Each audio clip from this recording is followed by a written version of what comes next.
Well, we welcome you to our show today, and if you have children in school, in public school or private school, or even if you don't, I think that you would like to hear a little more about this program, because we're going to take a very hard look and a very critical look at public education, and we're going to be doing that with someone that has taught in both private and public education, who has written 6 books on this subject since 1970, when he began basically writing on this subject. And there has been a lot of controversy about public education, about the type of education our children have been getting, whether or not they have been getting an adequate education, whether or not the public school system is really doing the job that it should be doing. And today we're going to hear from a Mr. Sam Blumenfeld, who believes that public education is quite deficient, and it has a lot to do, what we're going to be talking about, with your children, or if, like I say, if you don't have children in school, it still has a lot to do with the future of our country, certainly. Sam has written for many different publications in addition to his 6 books that he's written. Esquire magazine, Reason magazine, Inquiry, American Legion, the list goes on. And as a matter of fact, is a contributing editor to the New American, which I thought I might just hold up a copy of here.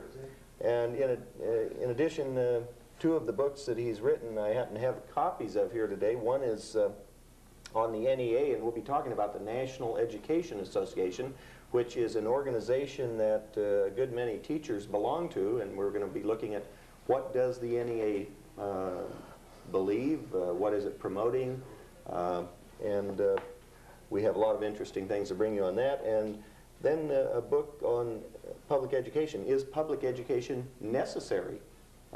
Very interesting view, another book by Mr. Blumenfeld. So Sam, maybe we could start out, and you've talked a lot about functional illiteracy. Yes. And apparently your opinion that students today many of them are functionally illiterate. What do you mean by this? Well, first of all, it's not an opinion, it's a fact. There are millions of functional illiterates in America. What we mean by that is that simple illiteracy is simply people who have never gone to school, never learned to read. But a functional illiterate is somebody who has spent from 8 to 10 to 12 years in school and has emerged after graduation or after leaving school with a literacy skills so low, reading ability so low, that they might as well be illiterate. And so we call them functionally illiterate because they are reading, say, on a 3rd grade, 4th grade level. And that isn't nowhere near sufficient to be able to function in our high-tech society, in our high economic society. And they estimate there are anywhere from 27 to 58 million functional illiterates. Okay, now we're talking about reading skills here. Yes, oh yes. Literacy. Yes. You have other skills, of course. You have the 3 R's. You have writing, and you have mathematics. Well, if you can't read, you generally can't write. Sure. And usually functional illiterates are not terribly good at math either. Right. So what we're doing is we're creating children at great expense to the taxpayer, because these children are in school. We're creating millions of young adults who have literacy skills that are so low that they cannot function well. Okay, and you have an opinion as to why this has occurred. Well, yes. I'm sure we there know are tons of opinions out there. Some people would say, well, the parents sure. haven't pushed their children hard enough, they have a bad home life, and this sort of thing. Well, there are many reasons that are given, including the reason that there's something wrong with American children. That the reason why they're not learning to read is because they're defective, you know, that we have these learning defects. But the truth of the matter is that the reason why these children aren't learning to read is because they're not being taught to read. See, American schools teach reading in a very strange way. They teach children to read English as if it were Chinese. That is, they expect children to read our alphabetic writing system as if it were an ideographic writing system. That is, the children are expected to look at English words as if they were little pictures, and not simply transcriptions of the spoken language using letters that stand for sounds. So there's quite a difference between an alphabetic writing and an ideographic writing system. Chinese is an ideographic writing system. They use 50,000 little pictures to stand for their words. Now, these pictures don't look like the things they stand for, and the only way you can learn to read Chinese is to memorize thousands and thousands of little pictures. Whereas English is an alphabetic writing system. That means we use a set of letters that stand for the speech sounds of the language. You see, that's what an alphabet is. It's a set of letters that stand for the irreducible speech sounds of the language. And the way you learn to read an alphabetic writing system is that somebody has to teach you the letters and then teach you the sounds that the letters stand for. Now, are you saying that our system of teaching children to read, for instance, has been changed in the recent past? Well, the change began in the 1930s.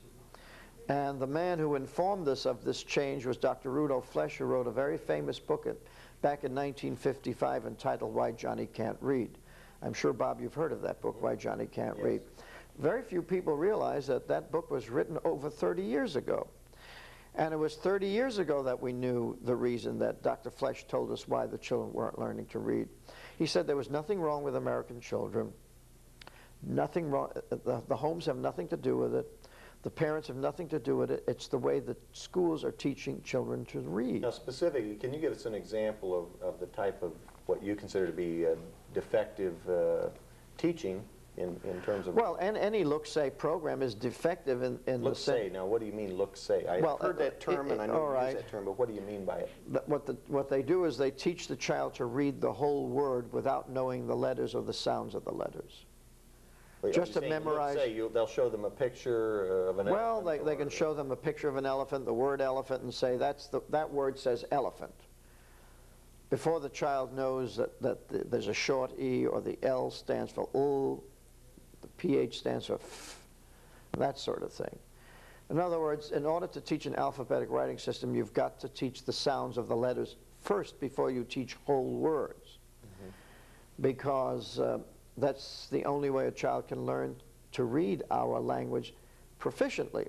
Now, you're saying, so up until about the 1930s, is it true then that we actually taught reading in a completely different fashion generally than what we're teaching it today? Oh, sure, sure. Because obviously I think most of us that know older people that went through school in those years are fairly literate. Yes, yes, and that's because we were taught to read our alphabetic writing system in the proper manner. Now, you might ask, why did they make these changes? First of all, the changes were made, and the changes have produced widespread functional illiteracy. You might ask, do the teachers know this? Do the professors know it? Of course they know it. Dr. Flesch explained it to them in 1955, and then he went to the trouble of explaining it to them again in 1981 in a new book entitled Why Johnny Still Can't Read.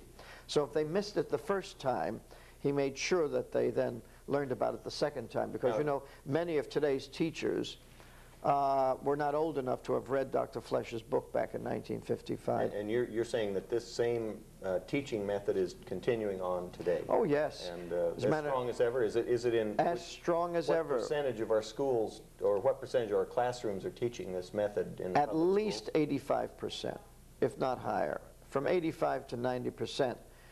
I know of... I only know of one school in California that is teaching reading in the proper manner. Now, undoubtedly there are others, but I know of one. I know of the Washington Elementary School in Selma, California.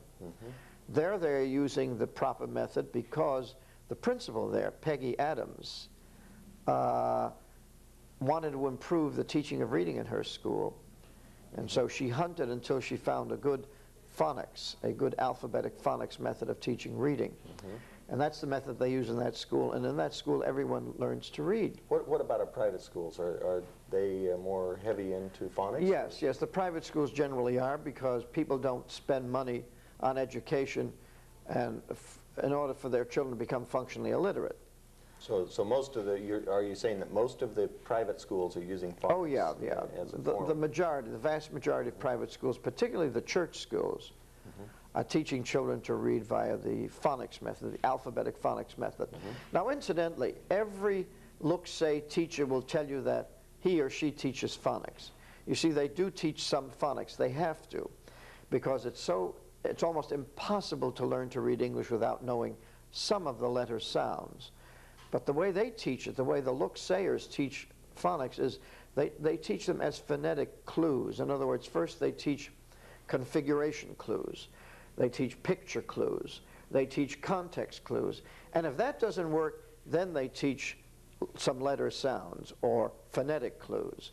But it's not true phonics. In other words, they're not first teaching phonics before teaching whole words. They are teaching whole sight words first, and then later on teaching some phonetic skills, some phonetic Now, knowledge. I know that there's, I've read here that you have been involved, I guess, with Christian Broadcasting Network's reading program also. They have a reading program, and yes. as a matter of fact, I've seen a demonstration of that with some Indian children out of the Yuma area. Right, right. The CBN, the Christian Broadcasting Network University, has a reading program called Sing, Spell, Read, and Write, which was developed by Sue Dixon in New Jersey. She was an elementary school teacher in New Jersey. And she developed this method because she wanted children to learn to read, and she realized that they were not learning by the sight method. Now, the CBN brought Sue Dixon to their headquarters in Virginia Beach, and they are promoting her methodology throughout the schools. As a matter of fact, the method that is now used in the school in Selma, California by Peggy Adams, there, the principal, is Sing, Spell, Read, and Write. Now, Peggy Adams found out about the method before it became part of CBN's extension program. But what is happening now, what CBN is doing, is that they are going around the country and getting in touch with black churches in general, because you have a terrible rate of high illiteracy among blacks today in America. And so they are trying to get the black churches active in promoting literacy, in getting the children to learn to read, and in using the Sing, Spell, Read, and Write.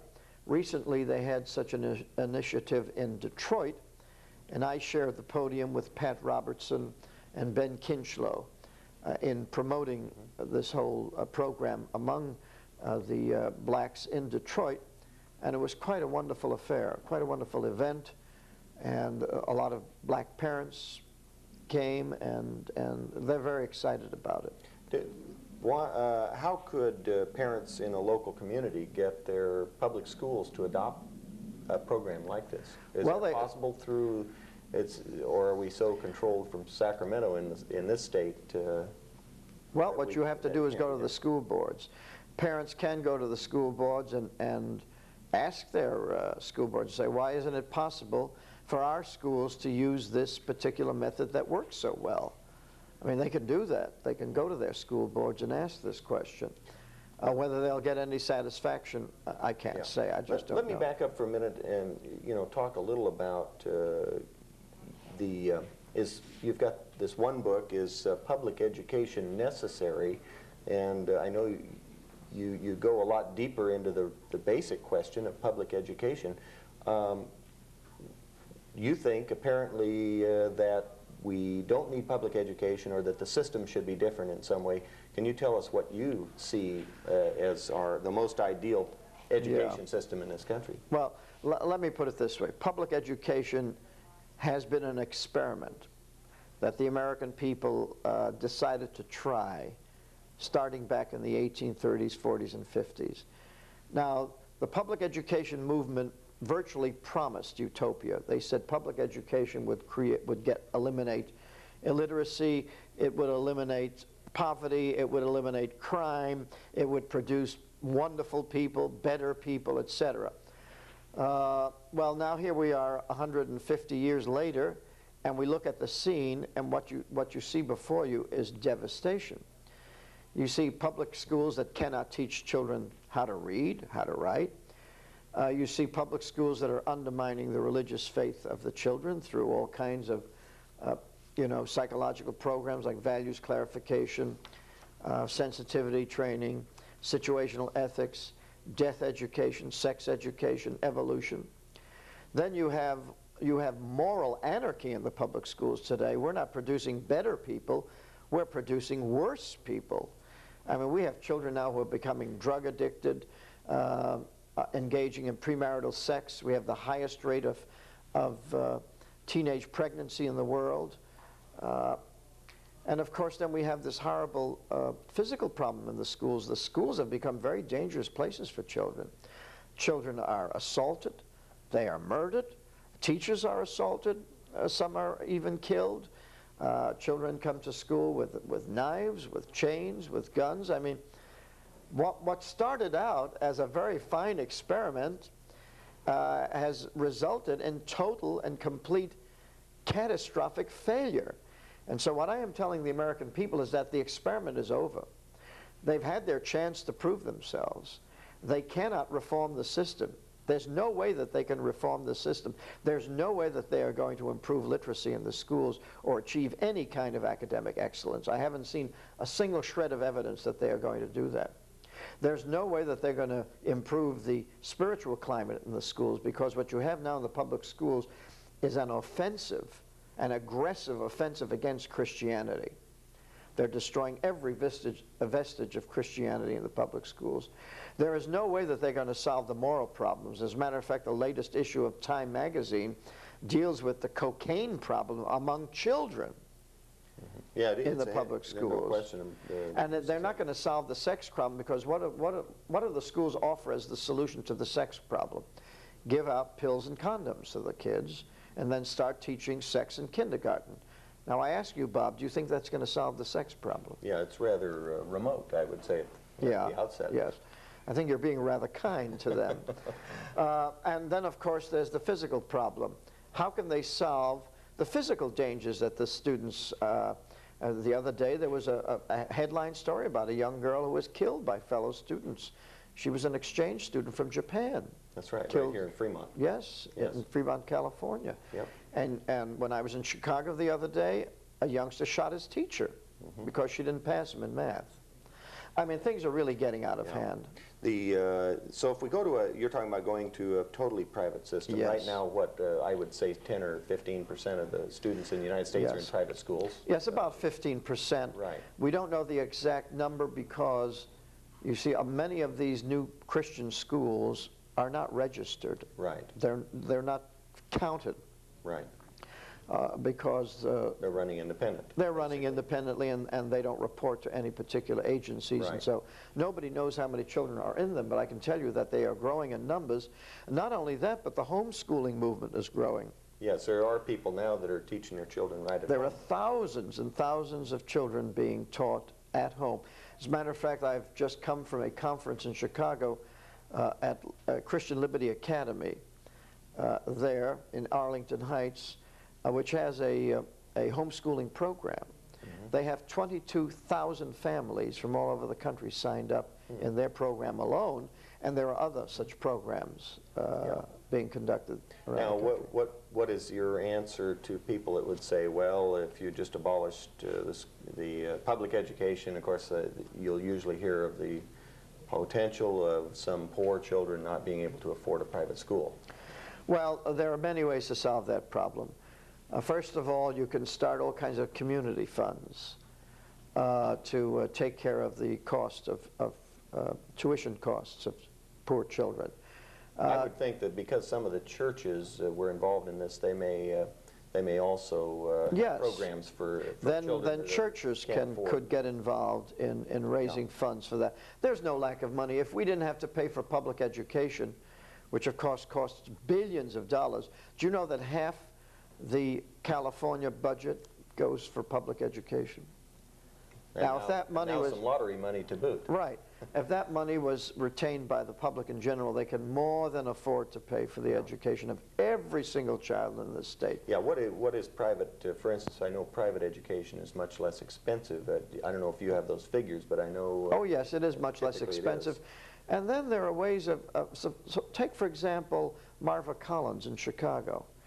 Marva is that wonderful black teacher who left the public schools of Chicago in total disgust and frustration and created a private school of her own. And she took children who were considered uneducable by the establishment, by the public schools, and she's turned them into highly literate and human beings with a future. I've visited her school. She has children from the projects. She has children from you know, the poorest of the poor families, and they are learning so well. You would not believe how well they are learning. Most of those children don't pay a penny to attend that school. Now, how does Marva manage to support that? Well, she gets gifts from here and there. People donate money. She speaks, she lectures and charges fees, and that money is used to pay for the school. So there are ways. Where there's a will, there is a way. And there are more than enough good people in America willing to pay for the education of poor children. I'd like to break in just for a minute in case anyone joined us a little late. We're talking to Sam Blumenfeld, and Sam has written as many as 6 books on the subject of public education, private education. Has done a lot, in fact, on a speaking tour right at this time in the California, in probably Northern California, right? And has a very critical view of public education, as you've been listening to. And I'd like to ask Sam a little bit more about the textbooks. I've done some reading in the area of the textbooks and what's in the textbooks, and I know one of your big concerns undoubtedly is some of the material in there or the lack thereof. Yes. And for instance, there was an article in the New American, a magazine that you're one of the editors of, contributing editors of, and it points out that in this particular study that was done, not one of 40 books that were reviewed in grades 1 through 4 had one word of text that referred to any religious activity of contemporary American life. And this study went on to say that the treatment in these books of the last 100 years of American history was basically devoid of any reference of religion. It also was basically devoid of any talk of marriage being the basis of the family. Yes. In fact, in particular, it found that in these books, it couldn't even find the word marriage, wedding, husband, wife, homemaker, housewife. It didn't even occur once in these books. And it went on to show some other bias, kind of basically liberal bias in the textbooks. Maybe you can elaborate on that. I mean, this is obviously a concern of a lot of people right today, is what the types of books that our children are being given in public schools. Yes, the survey you're referring to was made by Dr. Paul Vitz of New York University under a grant from the National Institute of Education. And he reviewed the textbooks of American public schools today in order to find out what philosophy was being promoted. And of course, what he reveals is that the humanists have virtually censored all of American textbooks so that now they represent the humanist point of view. They've eliminated all of Christian values from the textbooks. They've eliminated all of the Judeo-Christian social values. And so what we have now are books that have been thoroughly and completely rewritten, censored and rewritten by the humanists. And so when the humanists accuse Christians of trying to censor textbooks, what the humanists are pointing at, simply bringing to the public's attention, is the wholesale censoring and rewriting that has gone on during the last 10 years in the hands of the humanists. Now, related to that, and I'd like to get into the question, because you've done some study on how, you know, we talked a little bit about how did we get public education. It's your view, and the view of many, that it was started by people who had a particular bent that almost had something, ulterior motives, it seems, in starting public education.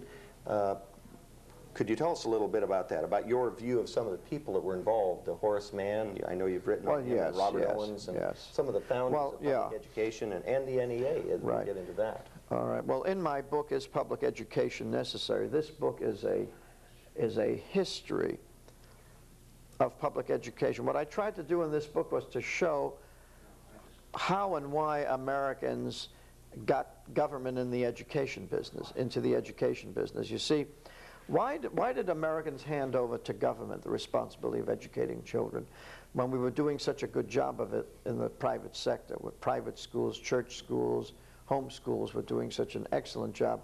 Why did the American people give it over to the government? Well, in investigating that, and it took me 4 years to get the answers, I found out that a very profound change had taken place in the minds of American intellectuals, particularly the New England intellectuals. You see, what you had in New England was the rise of the Unitarian heresy. Now, who were the Unitarians?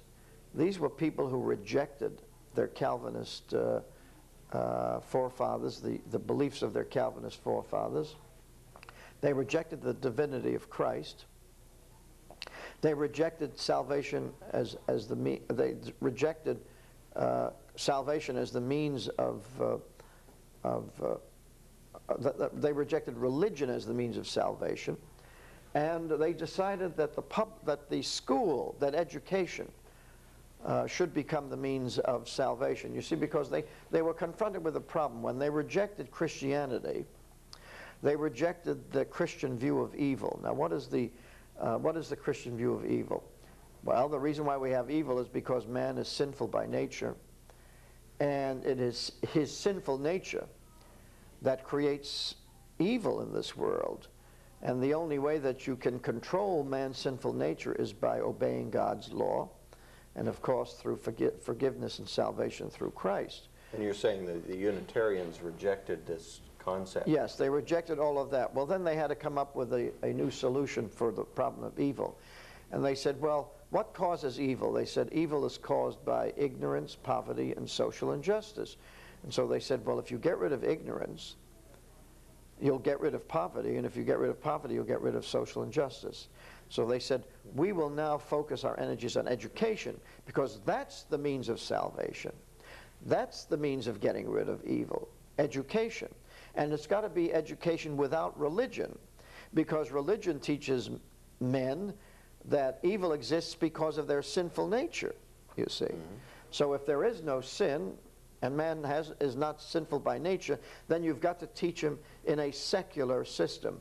And the only way that they could achieve a secular system was if the government got involved in it. And that's why we went over into a government education system. So you're saying that the removal of religious principles from public education was deliberate from the beginning? Oh yes, there's no doubt about it. That was the plan of the people who were creating the public school movement. Was that one of their goals was simply to prevent children, in effect, from getting religious instruction through the schools? Right, right. Or to put the emphasis, put the emphasis on a secular view of the world. In other words, in the secular school, you are not told, but you get the impression that God is irrelevant, that all you have to do is rely on science, that science will give you all the answers. And of course, when the progressive educators came on the scene at the turn of the century, they even went further.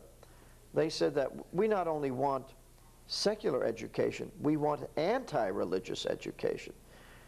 Not only is God not relevant, not only is religion not relevant, but we must destroy religion. And we must destroy the religious faith of the children. And of course, that's what they that's what they started doing at the turn of the century. And by the time you get down to the present era, what we have today is growing paganism in American public schools. So they have destroyed Christianity. For millions and millions of Americans, Christianity has been virtually wiped out. And as I pointed out in their rewriting of the textbooks, they have gone even further by removing even references to the existence of Christianity. So there's been a sense of a tendency toward a type of censorship, really, in absolutely. liberal-dominated textbooks, basically, is what you're saying. Yes, the humanist-dominated textbooks. And they've actually censored out references that they don't want children to receive, apparently, in your view. Yes. So that there are many children now who come out of non-religious homes, enter the schools where they are given very strong doses of anti-Christianity, While at the same time they are given strong doses of paganism through such practices as yoga, transcendental meditation, Dungeons and Dragons, death education, What do you evolution. mean, you mentioned this earlier, death education. What are you talking about, death education? Well, they have a program called death education in American schools where they take the children to cemeteries and funeral parlors, and the children write their own suicide notes, they write their obituaries. In other words, they focus in on death and they think a great deal about death. They become involved in this morbid subject. One mother told me that her daughter, on their field trip to the funeral parlor, actually watched the mortician embalm a corpse. I don't think that's a very nice thing for a young girl to be subjected to. When you send your daughter to school and you find out that she spent the afternoon at a funeral parlor watching a corpse being embalmed, I don't think that's exactly what you think. Yeah, that might not quite set too well with parents. Right, especially when she starts to talk about it around the dinner table. Yeah. And children writing suicide notes and talking about how to commit suicide, when to commit suicide, why to commit suicide. They deal with euthanasia, and all of these horrible subjects. Well, naturally, this is going to have an emotional impact on the students. And now what we have today in American schools among teenagers is the highest suicide rate in history. Last year, 6,000 teenagers committed suicide. As a matter of fact, just a couple of weeks ago, in Nebraska, in one high school, 3 teenagers committed suicide in 1 week. This is in Nebraska. We're not talking about some ghetto school in Los Angeles or New York. We're talking about middle America. Now, why is it, Sam, that you think that the public education system has such a high concentration of basically people of the far left or liberal bent? Not that they all are, certainly. There's a lot of good teachers, there's a lot of solid people, but there's undoubtedly, without any question, anyone can see it in or out of education, that the teaching profession is if you were to take the temperature politically of that group, is far to the left of the general public. Well, the reason for that goes back many years. You see, the progressives took over public education around World War I. Now, when they took over they took it over earlier, but they took control of the NEA around World War I. The progressives were leftists who wanted to change America into a socialist society. They also believed that social injustice was the cause of evil. And then they asked themselves, well, what is causing social injustice? Well, they decided that the cause of social injustice was our economic system, capitalism, individualism, religion. So they said, we've got to get rid of capitalism, free enterprise, private property, individualism, and we've got to get rid of religion. And so they began creating an entirely new curriculum for the schools of America. They began graduating superintendents who followed the socialist line. You see, because the progressives decided that the only way to change America was through education, to change America from a capitalist, individualistic, religious nation to a socialist, collectivist, atheist nation. They figured the best way to do that would be by getting to the children, because they figured the adults were hopeless, and once you were educated in the old method, you could no longer become a socialist. What about the NEA? You've done a book on the NEA. This is your book. What percentage, first of all, what percentage teachers belong to the NEA? Do you have any idea? It's probably about two-thirds. About two-thirds in public 66, education. yeah. Now, what effect has the NEA had? I know it has some fairly radical views, and in fact, maybe you can enlighten us on some of those, because they obviously have some views not held by probably the average American out in the streets. Yes. And this is an organization that's really, I guess it's in effect a union of yes, it's a union. Teachers right. union. Yeah. Tell us a little bit about it.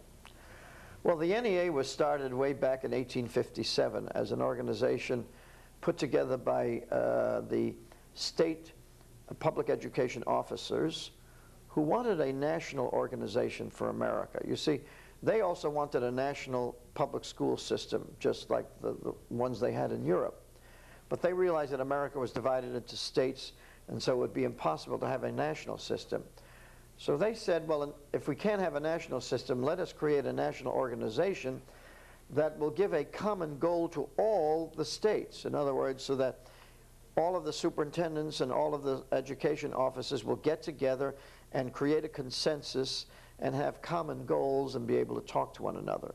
So instead of having 50 separate education systems, we will in fact have one system divided up into 50 parts. And that's why they created the NEA. And in fact, at that very first organizational meeting, they asked for the creation, they called for the creation of a Department of Education with a cabinet status secretary, because they wanted what the Europeans had. You see, the Europeans had a minister of education, and so they felt that the Secretary of Education would be the same as a minister of education. Well, the organization was little more than an elite organization for many years until World War I, when the progressives took it over and decided to change it into a large teacher membership organization. Now, why did they want to do that? Well, you see, the progressives realized that if they were going to implement their socialist program in the schools of America, they would need the cooperation of the teachers. And they figured that the easiest way to do that would be to organize the teachers into a large professional organization. And that's what they did. Exercise influence over them, basically, through right, and that's what they did. They published monthly magazines, they had conventions. In other words, and then they began to assert and exert this tremendous leftist influence on the teachers of America, so that over a period of years, if you start with World War I and come down to the present, you can see that the left-wing bias has been there for many years, and what you see today is the culmination of those decades and decades of left-wing propaganda that has been channeled through the NEA to the teachers of America. What are some of the things that leftist examples of leftist tendencies of the NEA? Well, for example, the NEA is in favor of the Sandinista government in Nicaragua. This is the one, incidentally, that I had someone on our program about 3 months back who has been in Nicaragua, who brought us right on this program here a little first grade reading book, and it showed how the first graders were being taught mathematics by showing them that 2 AK-47 rifles plus 3 of these Soviet-made rifles equaled 5. Yes. And throughout the book it showed tanks and all kinds of the military hardware to teach the children how to read and teach them their mathematics. And then it talked about Yankee imperialism and that's right. all those good things that first graders like to know. You know? Sure. Well, the purpose of so this is, you're saying, the same Sandinistas that are teaching their first graders all about the Soviet way of life is the government that the NEA that's the government that the NEA is enamored of and supports, and of course they are dead set against helping the Contras. You see, they don't want freedom. The NEA does not want Nicaragua to enjoy the same freedoms we do. They want Nicaragua to consolidate its communist government so that it can continue to spread communism throughout Central America, and of course eventually into Mexico, so that we will have communism right up to the borders of Texas. Mm-hmm. Now, what are some other positions? Well, for example, they're pro-abortion. Now, isn't it interesting that the NEA that says that it's so concerned about children is in favor of the murder of 18 million unborn children in this country? I mean, after all, those unborn children would have filled a lot of classrooms and would have provided a lot of jobs for teachers. It is a rather odd Yeah, it's a strange way of showing not only your concern for children, but your concern for teachers.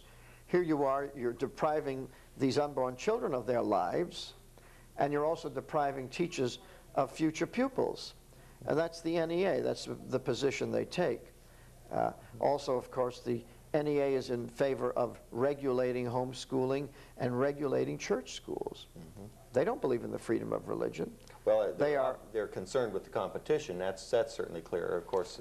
Well, it's more than that. You know, they simply, of course, they're afraid that they don't want any children to escape from their control. And the private schools, the church schools, and the homeschools are providing this escape route for American children. And so the NEA wants to close up that escape route. They want to first regulate the church schools and then eventually close them down. And of course, the NEA has gone to the state legislatures through their state affiliates, and they have gotten many of the state legislatures in America to pass laws that are very unfriendly to homeschooling and are very unfriendly to church schools. For example, the reason why Reverend Sullivan was locked up in Nebraska and why his school was closed was because of regulations at the NEA, the Nebraska State Teachers Education Association, got passed through the legislature. Yeah, it seems strange to a lot of people that a state as apparently conservative as Nebraska would be undertaking something like they did in that case. But Nebraska, nonetheless, probably one of the basic reasons was it's been very heavily controlled by the education Absolutely. Establishment. Well, what the situation in Nebraska proves is that the people can be conservative on a national basis because 70% of the people in Nebraska voted for Ronald Reagan. But the state legislature is completely under the thumb of the Nebraska State Education Association. It's the same thing here in California. The California Teachers Association has probably virtually complete control over the legislature of this state. They issue a report card on every legislator in your Assembly and Senate. They grade every legislator, A, B, C, D, and F. And I can assure you that there are many more legislators who have scored an A from your CTA than have scored an F.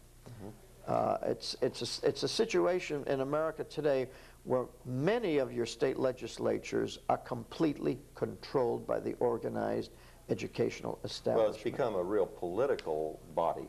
Well, it is. In every yes. sense of the word, that's clear. Right. The NEA is a political organization. It's not an education organization. You see, once you understand that, then you can understand much better what they are doing. Sure.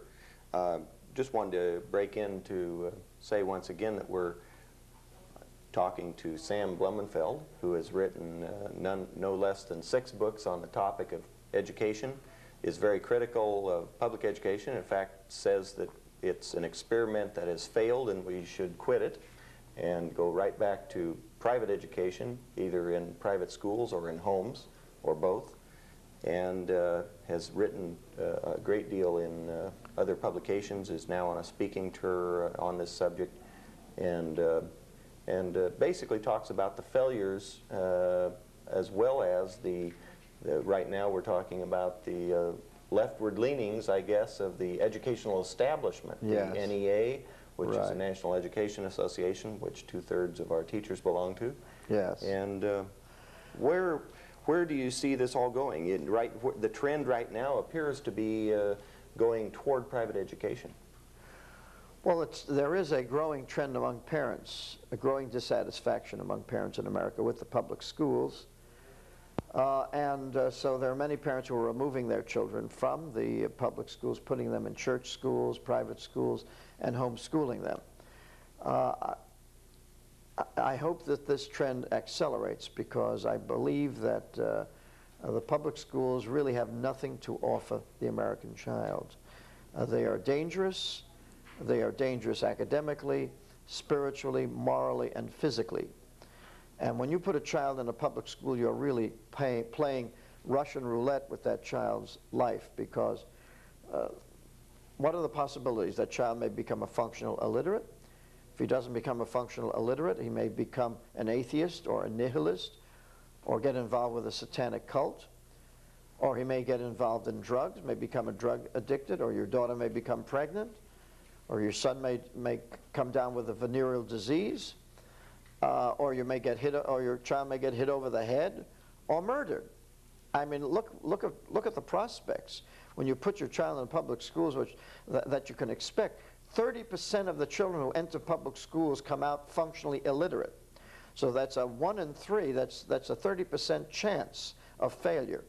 That's much too high, more than acceptable. Because Bob, would you fly on an airline with a 30% failure rate? It would be little bit foolish, I would say. More than foolish, it would be suicidal. So I think that putting your child in a school system that produces 30% failure is totally unacceptable, but yet most parents do it. Now let's say we have some parents watching the program today and they want to send their children to a private school. How do you recommend that they go about choosing a private school? Well, they have to go to the school, they have to look at it, they've got to decide what they want and shop around. There are lots of private schools, and you shop around for a private school the way you shop around for a car or a refrigerator or anything else that's expensive. And how do you judge a school? Well, you can ask the other parents whose children are in the schools. You can speak to the children who are there. You can speak to the headmaster, the trustees, whomever will be able to tell you about that school. What do you see? Some people are forever curious about the tax aspects, and not that that's what we should be primarily interested in, certainly, but it is a factor in when people send their children to private school. There has been talk off and on about tax write-offs for the cost of that education, because otherwise I think the one argument the parents will make sending their children to private schools is that they're paying twice. They're paying for the public education system, and they're also paying for the private system. Well, that's true. Is there any progress hoped for on that front? Well, no, and I'm not in favor of vouchers or tuition tax credits, because the only thing they will do is bring the government into the private schools. And More you don't want the that. control aspect is what a lot Yeah, of people you can't concerned take a penny from the government without inviting government control and regulation. And that's the last thing these people want. Sure. On that issue, we touched on the Nebraska situation, and that had to do with a subject that you talk about on occasion, certification and regulation. Yes. The question of certifying schools. When a school is certified, some people, and I assume you may contend also, that just the act of certifying gives the government a certain amount of control over that school and what it's taught. Yes, you see, the regulations that these that the government wants over church schools is to make sure that these church schools teach the subjects that the government wants taught. And if you have to have your teachers certified, then you're getting teachers who have been trained by the behavioral psychologists to teach children that they're little animals, that there is no God, to teach values clarification, to teach all these horrible subjects that the parents don't want their children to learn. So a certified teacher comes out badly miseducated by the system, and to force a Christian school to hire certified teachers is like requiring churches to hire atheists to become ministers. What's the situation today, for instance, in California? Are private schools required to have certified teachers?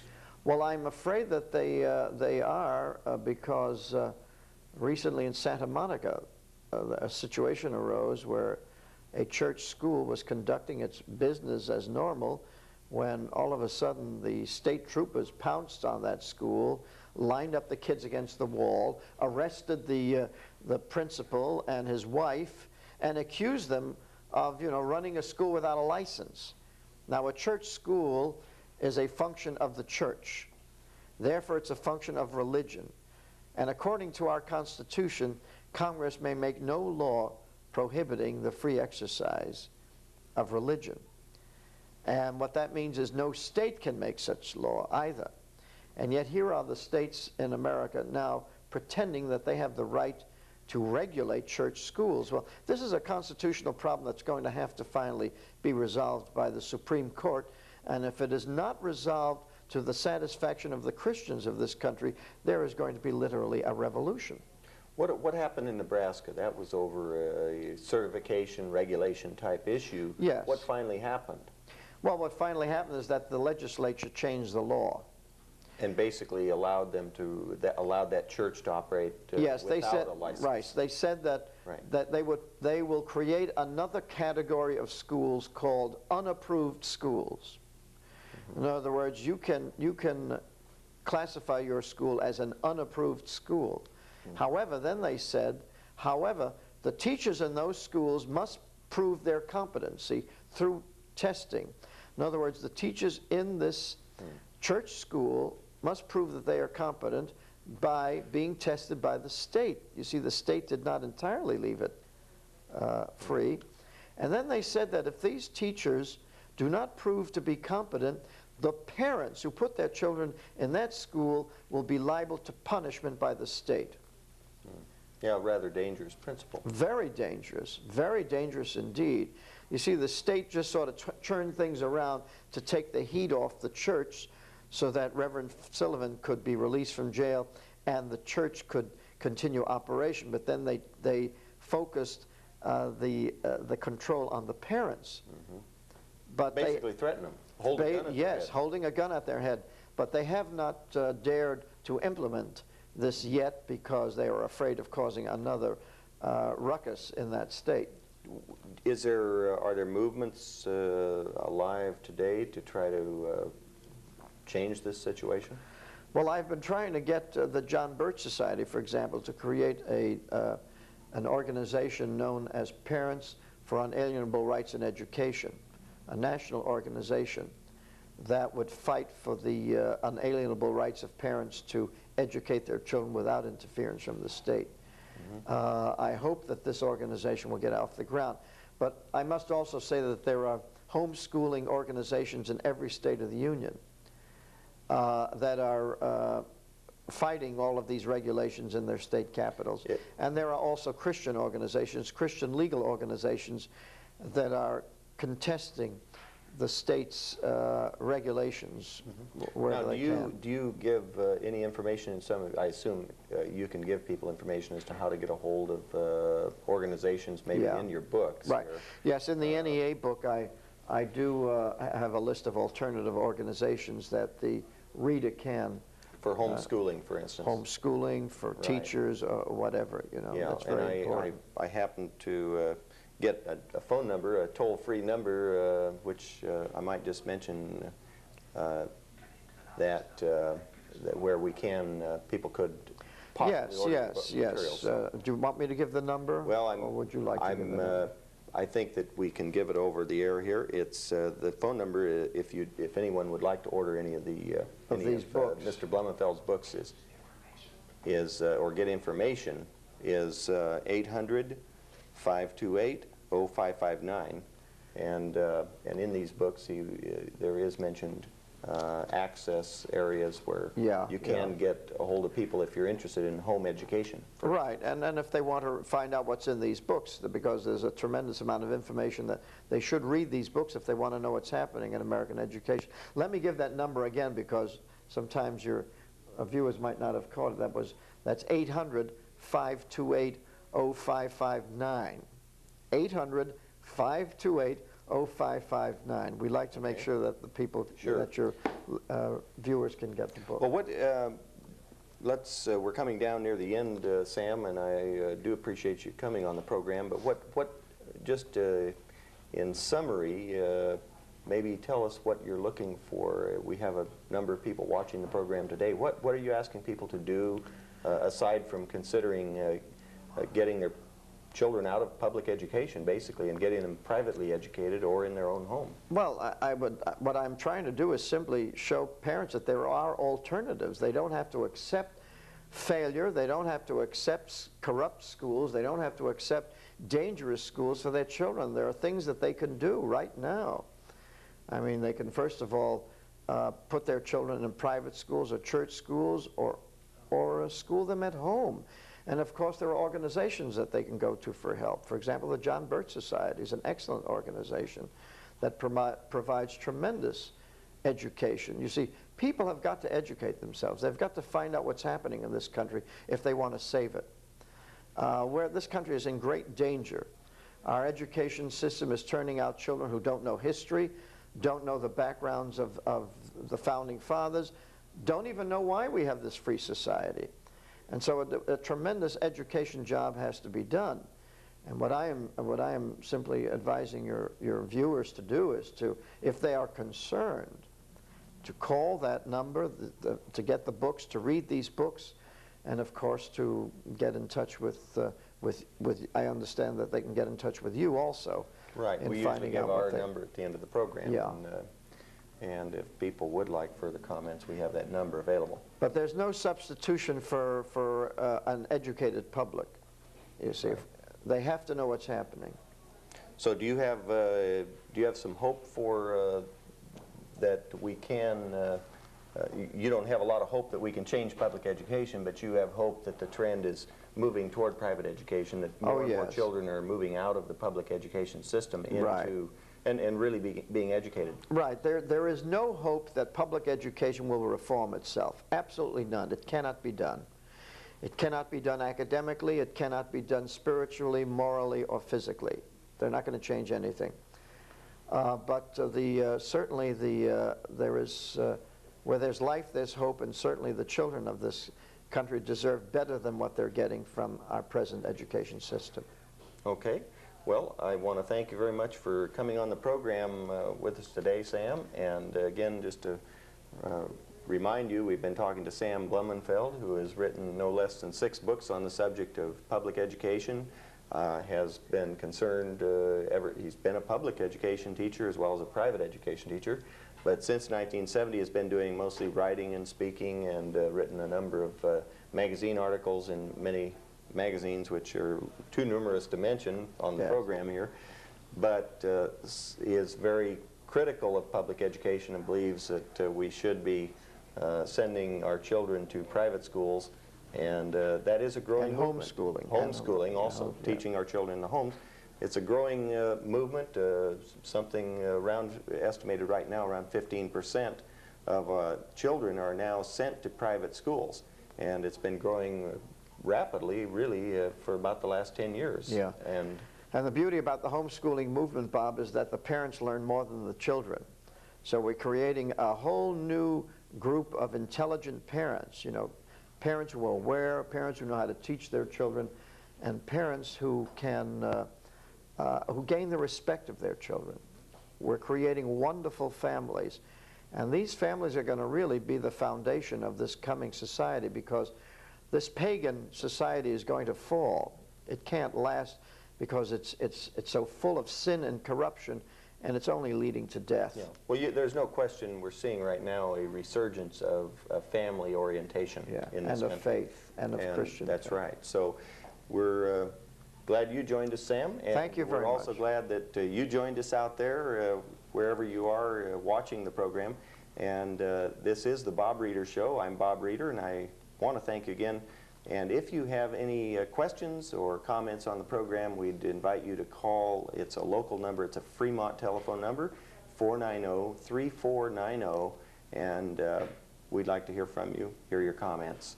In the meantime, we'd like to have you join us next month, or for that matter, watch the next program. This airs twice a week, and in the Fremont area anyway, and less frequently in some other markets that's being shown in. So thank you again for watching, and we'll see you on our next program.